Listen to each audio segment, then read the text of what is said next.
Morning, y'all. It's Friday. We made it, finally. Another one of those great weeks with everything on the news and YouTube frying out on Wednesday night and God knows what. But we'll continue on with what we were doing here with the interrogation series. So, welcome to day 3. Today we're going to go over the final 3 phases of the interrogation process: questioning the source, terminating the questioning, and your after action plan. Okay, so on to the questioning phase.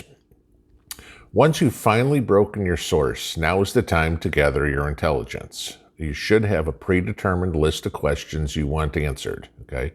Your group should have all decided on this together before the interrogation. So, questions you're going to ask the source are going to be things like, where's your group located? Why were you coming here? How many people in your group? How are they armed? What kind of vehicles do they have? What's their food status? What's their fuel status? I mean, who's the leader? How are they on any other supplies? I mean, the questions are infinite, okay? Those are just some of a few that you're going to want to ask, okay? Then you're also going to kind of pick his brain for other things depending on the situation. Maybe along the way, your source saw another group of people and he can give you intel on them. Maybe he has intel that his group has gathered from a marauder they captured. Okay. A map is very helpful in this stage because your source can point out specific locations rather than saying, oh, he was a little bit away from the gas station. Okay, east, west, north, south, which way, I mean, if you can read a topographical map, that's even better, okay? Like in life, there's no such thing as a stupid question. So as long as your source is talking, keep asking questions, no matter how silly you think they are. Sometimes a silly question can break a little bit of tension, can give you a second to get a little bit of train of thought. Maybe it can reaffirm your breaking of your source. Hey, are you comfortable right now? You want a cigarette? Whatever. I mean, anything that you can come up with that might give you a couple of seconds to regain where you want to go. Okay.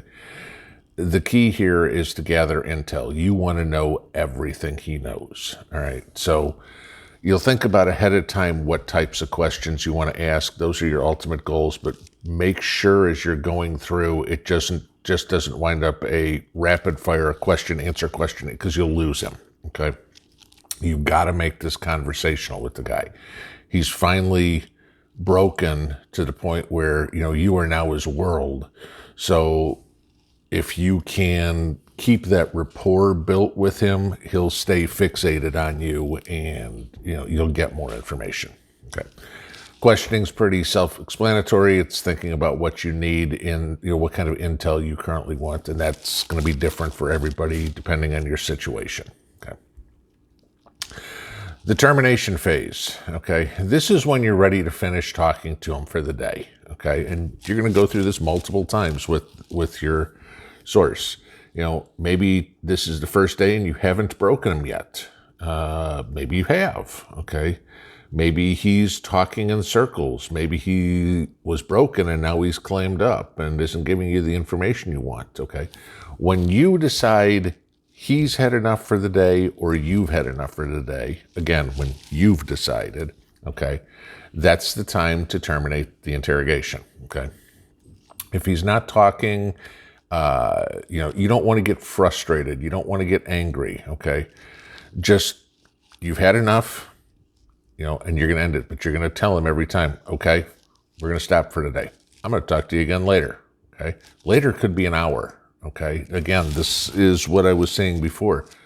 Maybe you let him go get an hour's sleep and you drag him back in, okay? Maybe you feed him or give him a peanut butter sandwich, bring him back in. If you haven't broken him, you're still going to make him uncomfortable until you break him. Once he's broken, then you can kind of make it a little bit more comfortable for him, with anything that you've promised, or you're reinforcing the, hey, we're helping each other here. Okay. So you always want to tell him, I'm going to be talking to you again. That's a psychological thing. You want him to know, oh crap, I'm not done. I got to go through all this again. You're going to force him to think about that when he's away from you. Okay.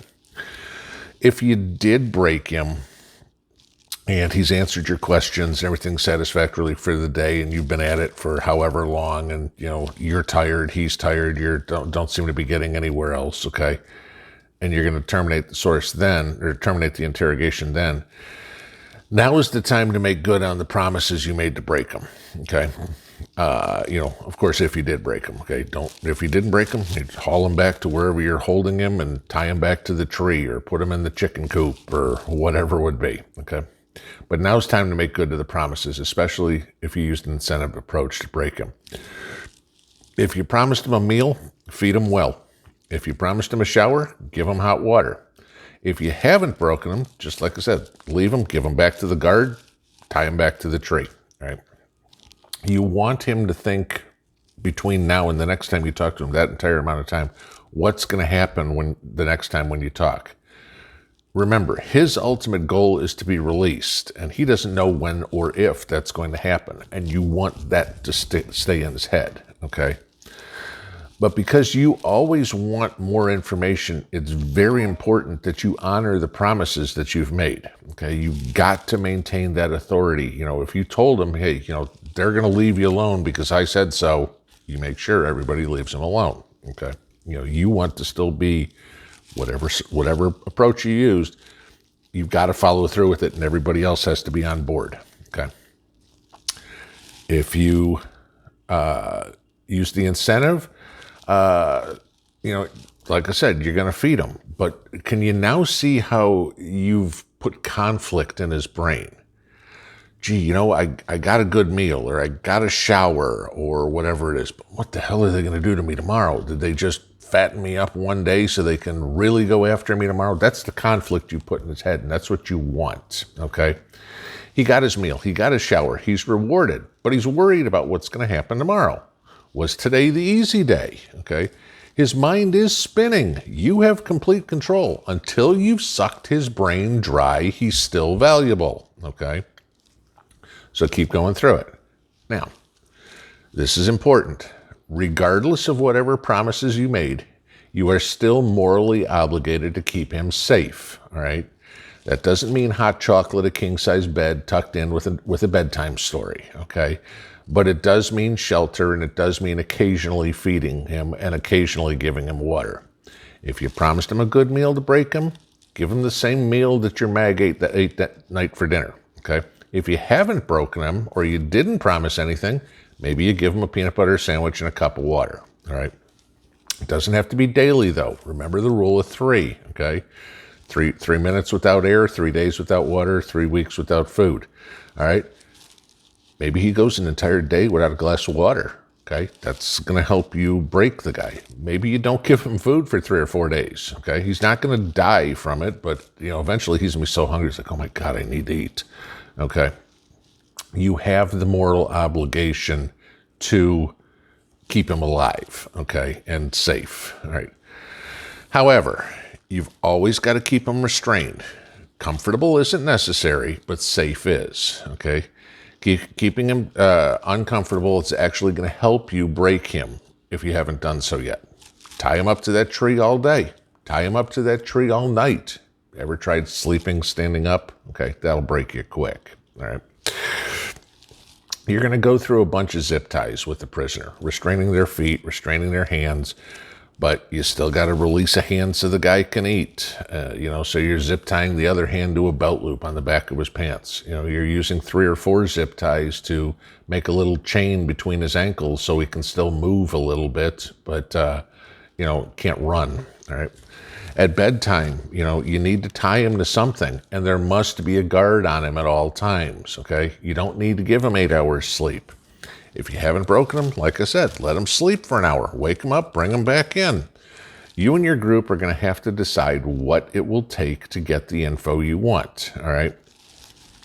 However, you got to remember this, and I went over it yesterday. No violence will ever be used, nor will he be threatened with violence. You can insinuate whatever you want, but you never want to overtly threaten him.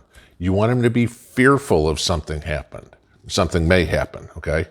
As you're sitting there talking to him, placing your sidearm on the table, just the act of doing that. What's the thought that goes through your head if all of a sudden you're sitting across the table and somebody puts a gun on the table? Okay, he hasn't pointed it at you, anything like that, but now it's like, oh crap, he's got one. He could just pick it up and use it. That's what you're getting in here, okay? Sometimes you're not doing something is much more powerful than actually doing something. And I'll give you an example, okay? When we were kids, we all heard this line from Mom: wait till your father gets home. That sentence put the fear of God in a kid, all right? The same goes with a prisoner. The unknown is always more frightening than the known. The known you can react to. The unknown is just that, unknown, okay? Finally, your action plan. Now that you've gathered the intel, what are you going to do with it, okay? If you found out about an enemy group nearby, make changes to your security to prevent an attack, okay? If you found out about a weapons or a food cache, figure out how to seize it.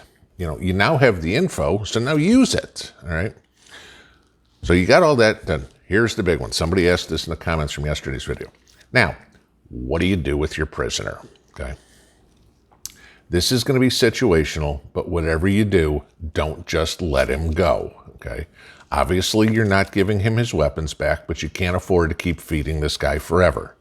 There's always a possibility he was a loner and he may be an asset to your group. Don't rule that out. If the guy came in, he was a loner, he was walking, he was hungry, maybe he could be an asset. Who knows what skills he has? Maybe you need those, okay? Don't rule it out. It's not likely, but it is possible, okay?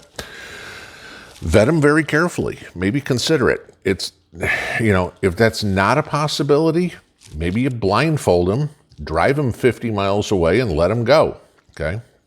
Make sure to give him a day or two worth of food and water, but make sure he's far enough away and doesn't know where he is, you know, to, you know, reduce your chances of ever seeing him come back again, all right?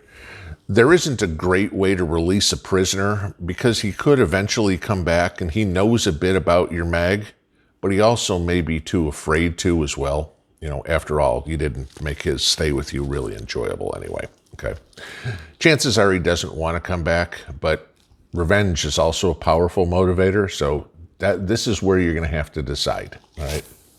You know, obviously you can't drive him 6 hours away and drop him out in the middle of somewhere because then you got to drive back 6 hours through hostile territory, okay? Every interrogation is going to be different. Every situation, every source, every approach. There is no one-size-fits-all to this. It's just like prepping in general, okay? What you do is different than what I do and on down the line. You're not going to get good at this by watching a few videos, but it's important that you understand some basic tactics. And odds are you have some of the skills that may serve you well if you ever need to do something like this. You know, after all, we've all dated. Some of us have raised kids. Most everybody's been through a job interview. Those are all question answer sessions that will at least give you a bit of an idea on what to do. You know, you're not going to be perfect at this. No, you're probably not even going to be good at it, okay? God knows I'm extremely rusty at this point. But if you can even get one piece of useful information that you didn't have in a real SHTF scenario, you were successful. And after all, that's the whole point. That's it for this part. Tomorrow's going to be a little different. Tomorrow I'm going to give you some tips if you're on the other side of the table. In other words, what to do if you are captured, okay? Have a great day, y'all. Pinball out.